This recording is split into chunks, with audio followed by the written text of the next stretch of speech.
Sonbahar akşamında yapraklar uçuşurken seni gördüm uzaktan. Yüreğim titredi birden. Gözlerin aynı bakış, yıllar geçse de aradan. Dilim tutuldu o an, yaraladı, içim yandı.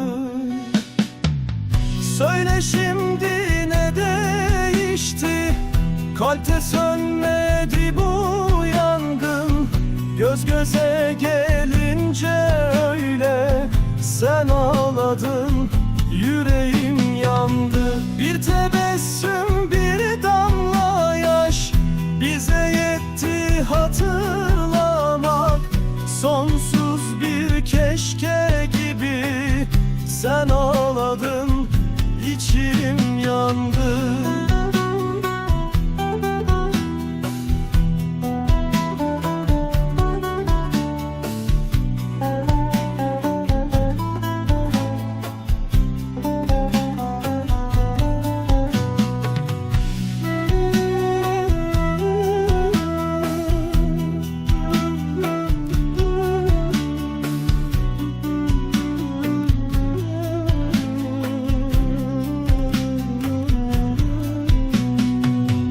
İki yabancı gibi oturduk yan yana.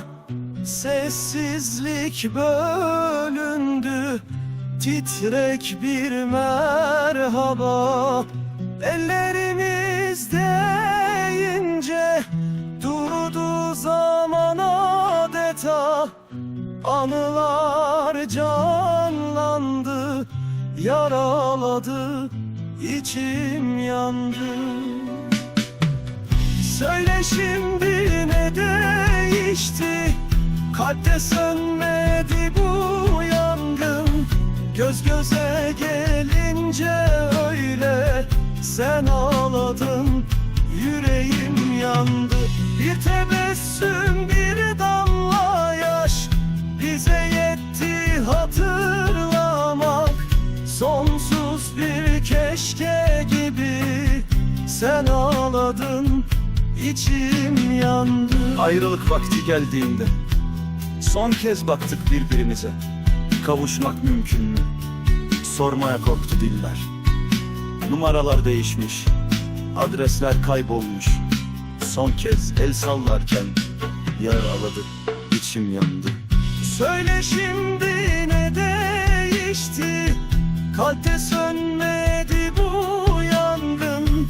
Göz göze gelince öyle sen ağladın, yüreğim yandı.